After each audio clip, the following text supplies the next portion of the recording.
E o primeiro assunto que eu vou trazer para o vídeo de hoje é esse aqui da matéria da Livecoins. Criptomoedas ultrapassam Apple em valor total de mercado. E esse tipo de notícia se torna cada vez mais comum, né? A gente vê toda hora o Bitcoin superando uma empresa das maiores do mundo, agora as criptomoedas como um todo também ultrapassando, né? O valor de mercado somado de todas as criptomoedas voltou a beirar os 2,4 trilhões de dólares. E hoje a Apple está avaliada em 2,37 trilhões. Então as criptomoedas já valem mais do que a maior empresa do mundo aí, né? Uma das maiores empresas do mundo, que é a Apple. E o que levou a essa empolgação aqui, essa subida no valor de mercado das criptomoedas, foi essa notícia aqui. Preço do Bitcoin volta a atingir 60 mil dólares após rumor de possível aprovação de ETF. ETF é um instrumento financeiro, como se fosse uma espécie de fundo, que permite a entrada de dinheiro institucional. Então, todas aquelas empresas, aqueles fundos que não conseguem hoje investir em Bitcoin, poderiam investir lá nos Estados Unidos. Estamos falando aqui de trilhões e trilhões de dólares que começam a ter uma oportunidade de entrar, né, de alocar parte do seu capital em Bitcoin e, quem sabe, futuramente em outras criptomoedas também. Então, é uma notícia, aparentemente, né, a princípio, muito positiva para o mercado cripto. E o resultado disso pode ser observado aqui no gráfico semanal do Bitcoin.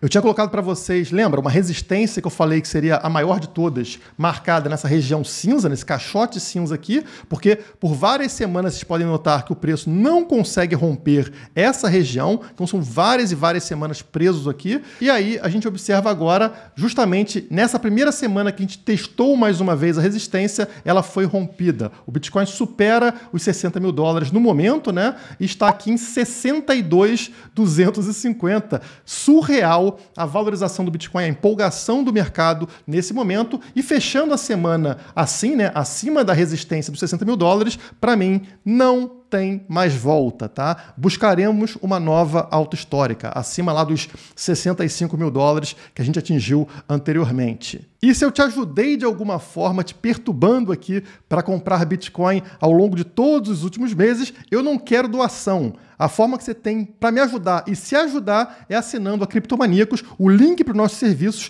está aqui embaixo na descrição desse vídeo. Vai lá, dá uma estudada, dá uma analisada. Enquanto eu falava, o Bitcoin subiu mais um pouco, já estamos em 62.320.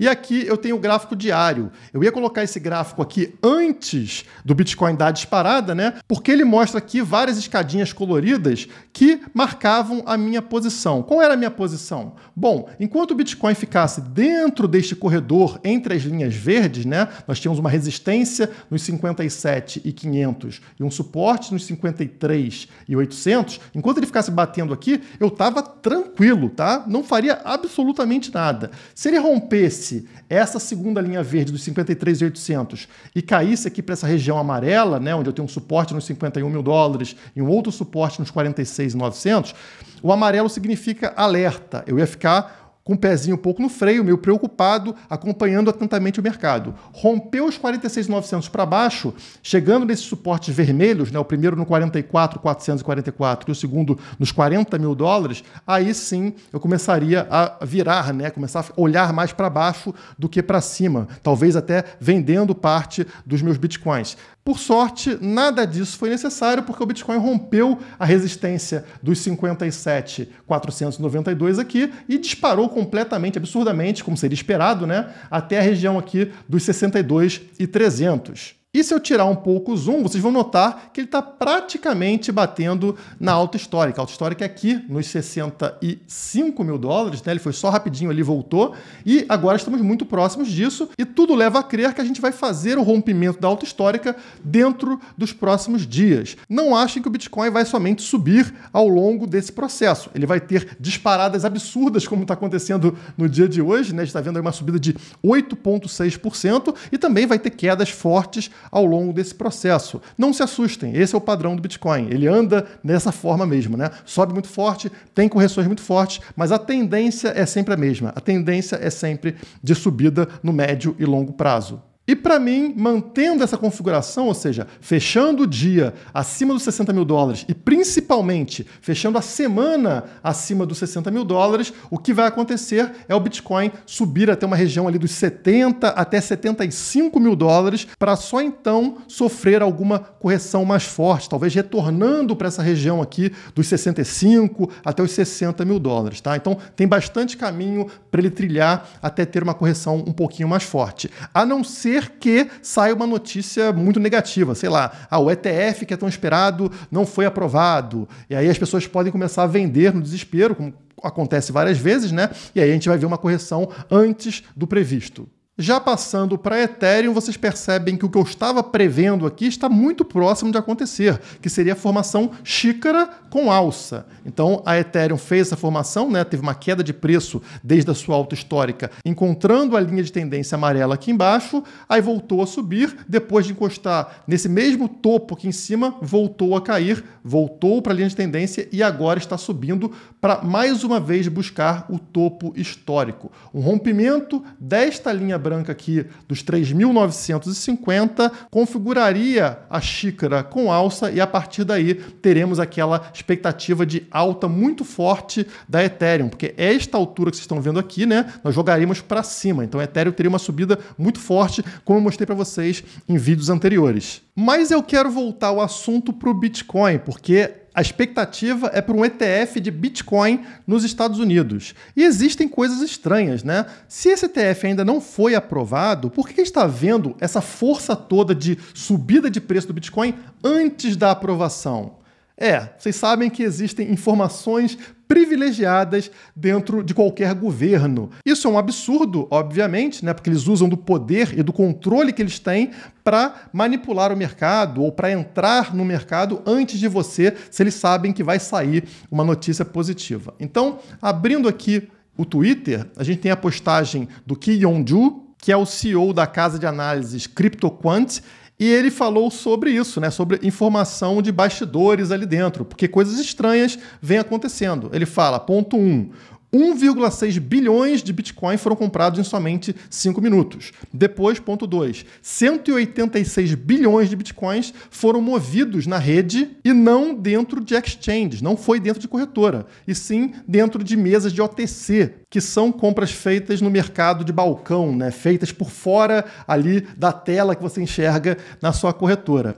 Ponto 3, o premium pago por futuros de Bitcoin na CME dispararam exatamente agora, né, antes de qualquer aprovação do ETF. E olha aqui embaixo a postagem da SEC, né, que é justamente quem pode aprovar esse ETF. Ela falou o seguinte: antes de investir em qualquer fundo que possua contratos futuros de Bitcoin, tenha certeza de cuidadosamente pesar os potenciais riscos e benefícios. Então eles já estão amaciando a carne, já estão dando uma mensagem subliminar de que irão aprovar esse produto de Bitcoin e para você tomar muito cuidado na hora de investir. E claro, eles postaram isso ontem, depois de toda essa movimentação financeira aqui de bilhões de dólares ter ocorrido. Então, não parece estranho para vocês, suspeito, que a gente tenha tanta movimentação de compra de Bitcoin justamente antes do comunicado da SEC? Será que o pessoal envolvido ali na SEC não aproveitou essa provável aprovação para fazer suas compras, para avisar os familiares,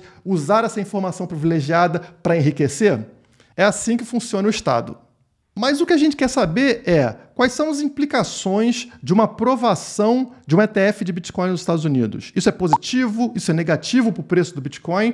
Bom, a gente não tem muitos dados para analisar, mas a gente consegue comparar essa aprovação no Bitcoin com a aprovação que aconteceu no ouro em 2004. Então, o ouro também não tinha um ETF lá nos Estados Unidos, e isso aconteceu no ano de 2004. E o Bitcoin é conhecido no mercado como uma espécie de ouro 2.0, ou seja, a evolução do ouro. Serviria para esses grandes investidores como um novo hedge contra a inflação. Então, é algo comparável. Vamos analisar aqui, também usando, mais uma vez, o tweet do Ki Yong-ju. E o que ele fala aqui?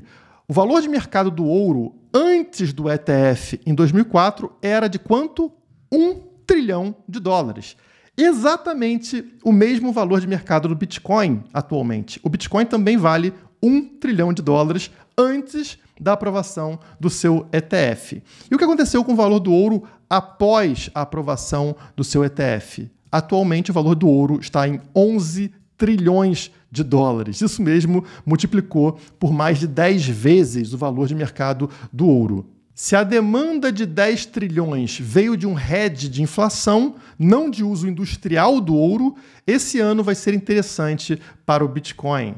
Ou seja, foi a aprovação de um ETF de ouro que tornou o ouro um hedge para a inflação para essas grandes instituições, né? Para todo esse capital institucional. E a mesma coisa poderia acontecer agora com relação ao Bitcoin. E aqui a gente tem um gráfico, como sempre, né? Aqui está o gráfico do ouro na história, vocês estão vendo aqui 1975 até o momento atual, em 2021. Nesse eixo, a gente tem aqui o valor do grama do ouro, no caso, né?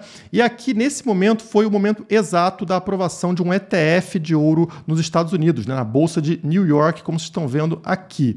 E olha que interessante, nesse momento aqui é o momento onde o ouro valia, né, o mercado de ouro valia $1 trilhão, exatamente o valor do Bitcoin.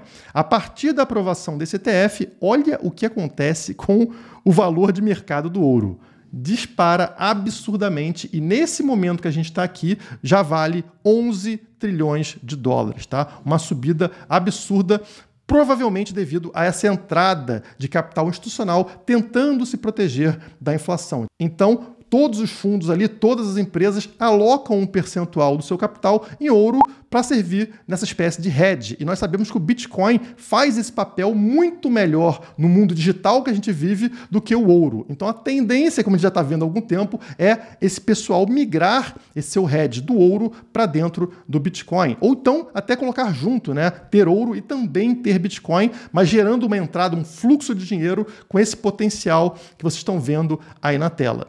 Não é à toa que funcionários ali ligados à SEC, ligados ao governo americano, podem estar tirando proveito disso. Eles sabem desse potencial de entrada de dinheiro aqui, né, de valorização do próprio Bitcoin, estão comprando antes do pessoal, e eles não querem que você tenha acesso a isso. Eles querem ter acesso privilegiado à compra de um ativo que tem esse potencial de retorno. Isso é completamente injusto, né? Barrar a entrada de quem é mais pobre, dificultar a entrada de quem quer ter uma conta dentro de uma corretora para tirar proveito com informação privilegiada, onde eles criam as barreiras e eles sabem o momento que eles abrem um pouco as barreiras. Se eles sabem essa informação antes, eles vão lá e compram com a certeza de que o preço vai subir. E pior do que isso, a gente vê em vários países coisas do tipo: funcionários públicos da China são pegos minerando criptomoedas em empresas estatais. Ou seja, eles proíbem o indivíduo de fazer mineração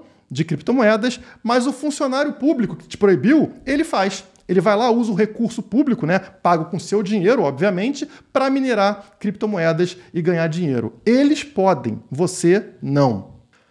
Foram identificados 4.700 endereços de IP em Zhejiang que estavam supostamente minerando criptomoedas. Dos endereços investigados, foi revelado que pelo menos 77 agências governamentais na província estavam utilizando o local de trabalho para minerar criptomoedas. Está aqui, ó, todo o equipamento de mineração, pago com teu dinheiro, obviamente, né? Onde você foi proibido de minerar criptomoedas, mas o governo e os parasitas que vivem do dinheiro público estão lá minerando criptomoedas.